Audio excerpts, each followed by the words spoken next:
हरे कृष्णा। दिवाली का पावन पर्व 20 अक्टूबर 2025 को पूरे देश भर में धूमधाम से मनाया जाएगा। कार्तिक अमावस्या को मनाया जाने वाला यह पर्व बुराई पर अच्छाई की जीत का प्रतीक है। इस दिन सूर्यास्त के बाद लक्ष्मी पूजन का भी विधान है। लक्ष्मी पूजा के दौरान इस दिन आपको महालक्ष्मी माता की कथा का पाठ भी अवश्य करना चाहिए। इस कथा का पाठ करने से आपके जीवन में सुख समृद्धि आती है। तो आइए जानते हैं महालक्ष्मी की कथा। पौराणिक कथा के अनुसार एक समय किसी नगर में एक साहूकार रहता था। इस साहूकार की एक पुत्री थी जो बहुत ही धार्मिक स्वभाव की थी। साहूकार की बेटी हर रोज उसके घर के पास स्थित पीपल के पेड़ में जल डालती थी। इस पेड़ में माता लक्ष्मी वास करती थी। लक्ष्मी जी साहूकार की बेटी से अत्यंत प्रसन्न हो गई और एक दिन प्रत्यक्ष रूप में दर्शन देकर माता लक्ष्मी ने साहूकार की बेटी की भक्ति भाव से प्रसन्न होकर कहा कि मैं तेरी सहेली बनना चाहती हूँ। तब लक्ष्मी जी की बात को सुनकर साहूकार की बेटी ने कहा कि मैं अपने माता पिता से पूछकर बताऊंगी कि मुझे आपसे मित्रता करनी चाहिए या नहीं। तब साहूकार की बेटी ने सारी बात अपने माता पिता को बताई। उन्होंने लक्ष्मी जी से मित्रता करने की इजाज़त अपनी पुत्री को दे दी। मित्रता होने के बाद एक बार माता लक्ष्मी ने साहूकार की बेटी को अपने घर भोजन पर बुलाया। साहूकार की बेटी जब वहां पहुंची तो माता लक्ष्मी जी ने उसका बहुत ही सत्कार किया। लक्ष्मी माँ ने अपनी सहेली को सोने चांदी के बर्तनों में भोजन परोसा और साथ ही एक कीमती रेशमी वस्त्र भी उसे भेंट किया। साहूकार की बेटी को बैठने के लिए लक्ष्मी जी ने सोने की एक चौकी दी। इसके बाद साहूकार की बेटी ने स्वादिष्ट भोजन ग्रहण किया। भोजन के बाद लक्ष्मी जी बोली कि मैं कुछ दिनों के उपरांत तुम्हारे घर भी आऊँगी। साहूकार की बेटी ने भी माता लक्ष्मी से कहा कि आप जरूर मेरे घर आए। इसके बाद जब साहूकार की बेटी घर गई तो उसने अपने माता पिता से सारी बातें बताई, लेकिन बताते बताते वह उदास हो गई। साहूकार ने जब उदासी का कारण पूछा तो बेटी बोली कि लक्ष्मी जी तो बहुत वैभवशाली हैं, वो मेरे घर आएंगी तो मैं उन्हें कैसे संतुष्ट कर पाऊंगी। बेटी की बात को सुनकर पिता ने कहा कि तुम घर को स्वच्छ रखना, अच्छी तरह से घर की लिपाई पुताई करना और श्रद्धा से जो भी तुम्हारे पास अन्न है वह उन्हें भोजन में परोसना।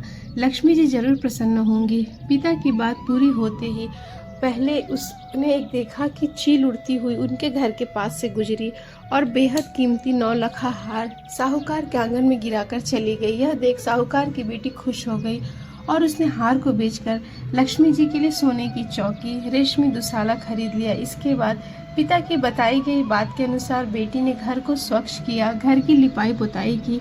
इसके बाद जब माता लक्ष्मी अपनी सहेली के घर पहुंची तो साहूकार की बेटी ने उन्हें सोने की चौकी पर बैठने को कहा, लेकिन माँ ने कहा कि इस पर तो राजा रानी बैठते हैं। यह कहकर वह जमीन पर ही आसन जमा कर बैठ गई। फिर माता ने साहूकार की बेटी द्वारा बनाया गया भोजन ग्रहण किया। माता रानी साहूकार की बेटी के आदर सत्कार से बेहद प्रसन्न हुई और उसे सुख संपत्ति का वर देकर चली गई। इस कथा का पाठ करने वाले को भी माता लक्ष्मी का आशीर्वाद मिलता है और उसके जीवन में सुख समृद्धि आती है। तो आइए अब जानते हैं कि माता लक्ष्मी का प्राकट्य कब हुआ था। दीपावली का आरंभ सतयुग में हुए समुद्र मंथन से जुड़ा है। जब देवता और दानवों ने मिलकर समुद्र मंथन किया तो इस महाअभियान से एरावत, चंद्रमा, हलाहल, विष के साथ अमृत घट के लिए भगवान धन्वंतरी भी प्रकट हुए। इसलिए स्वास्थ्य के आदिदेव धन्वंतरी की जयंती यानी कार्तिक कृष्ण त्रयोदशी धनतेरस से दीपोत्सव का महापर्व आरंभ होता है। तत्पश्चात इसी महामंथन से धन, ऐश्वर्य और समृद्धि की देवी महालक्ष्मी भी जन्मी। सारे देवताओं द्वारा उनके स्वागत में दीप जलाकर प्रथम दीपावली मनाई गई। एक कथा इस प्रकार भी है कि एक बार सनत कुमार ने ऋषि मुनियों से कहा कि महानुभाव, कार्तिक की अमावस्या को प्रातःकाल स्नान करके भक्ति पूर्वक पितर तथा देव पूजन करना चाहिए। उस दिन रोगी तथा बालक के अतिरिक्त किसी अन्य व्यक्ति को भोजन नहीं करना चाहिए। सायंकाल विधि पूर्वक लक्ष्मी का मंडप बनाकर उसे फूल, पत्ते, तोरण, ध्वजा और पताका आदि से सुसज्जित करना चाहिए। अन्य देवी देवताओं सहित लक्ष्मी जी का षोडशोपचार पूजन करना चाहिए। पूजन उपरांत परिक्रमा करनी चाहिए। मुनीश्वरों ने पूछा कि लक्ष्मी पूजन के साथ अन्य देवी देवताओं का भी पूजन का क्या कारण है। तब सनत कुमार जी बोले कि लक्ष्मी जी समस्त देवी देवताओं के साथ राजा बलि के यहाँ बंधक थीं। तब आज ही के दिन भगवान विष्णु ने उन्हें सबको कैद से छुड़ाया था। बंधन मुक्त होते ही सब देवता लक्ष्मी जी के साथ जाकर क्षीर सागर में सो गए। एक बार कार्तिक मास की अमावस को लक्ष्मी जी भ्रमण पर निकली। चारों ओर अंधकार व्याप्त था। वे रास्ता भूल गईं। उन्होंने निश्चय किया कि वे रात्रि में मृत्यु लोक में गुजार लेंगी और सूर्योदय के पश्चात बैकुंठ धाम लौट आएंगी। किंतु उन्होंने पाया कि सभी लोग अपने अपने घरों में द्वार बंद करके सो रहे हैं। तभी अंधकार के उस साम्राज्य में उन्हें एक द्वार खुला दिखा, जिसमें एक दीपक की लौ टिमटिमा रही थी। वे उस प्रकाश की ओर चल दी। वहां उन्होंने एक वृद्ध महिला को चरखा चलाते देखा। रात्रि विश्राम की अनुमति मांगकर वे उस बुढ़िया की कुटिया में रुकी। वृद्ध महिला लक्ष्मी देवी को बिस्तर प्रदान कर पुनः अपने कार्य में व्यस्त हो गई। चरखा चलाते चलाते वृद्धा की आंख लग गई। दूसरे दिन उठने पर उसने पाया कि अतिथि महिला जा चुकी है, किंतु कुटिया के स्थान पर महल खड़ा था। चारों ओर धन धान्य रत्न जेवरात बिखरे हुए थे। कथा की फलश्रुति यह है कि माँ लक्ष्मी देवी जैसे उस वृद्धा पर प्रसन्न हुई, वैसे सब पर हों। और तभी से कार्तिक अमावस की रात को दीप जलाने की प्रथा चल पड़ी।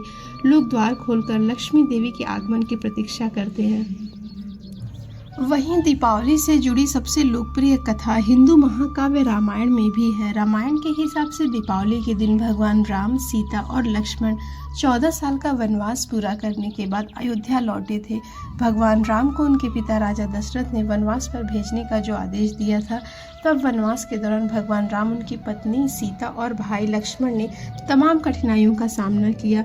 वनवास के दौरान राक्षसों के शक्तिशाली राजा रावण ने सीता का अपहरण कर लिया था। दिव्य पक्षी जटायु ने बहुत बहादुरी से रावण का सामना किया, किंतु रावण ने बेरहमी से उसके पंख काट लिए। रावण सीता को अपने साम्राज्य लंका ले गया, जो समुद्र की दूसरी तरफ बसा था। भगवान राम ने अपने भरोसेमंद सेनापति हनुमान और वानरों के राजा सुग्रीव की मदद से लंका जाने के लिए समुद्र पर पत्थरों का एक पुल बनाया। पत्थरों को पानी पर तैरते रहने का वरदान दिया गया था। अच्छाई और बुराई की लड़ाई में भगवान राम ने रावण का वध करके माता सीता को छुड़ाया। इस जीत के बाद वे अयोध्या लौटे। उनके स्वागत में अयोध्या के लोगों ने अपने घरों में साफ सफाई की, रोशनी के लिए उनके रास्ते में दीप जलाए। तब से लेकर आज तक दीप जलाने की परंपरा दीपावली के उत्सव का अहम हिस्सा है।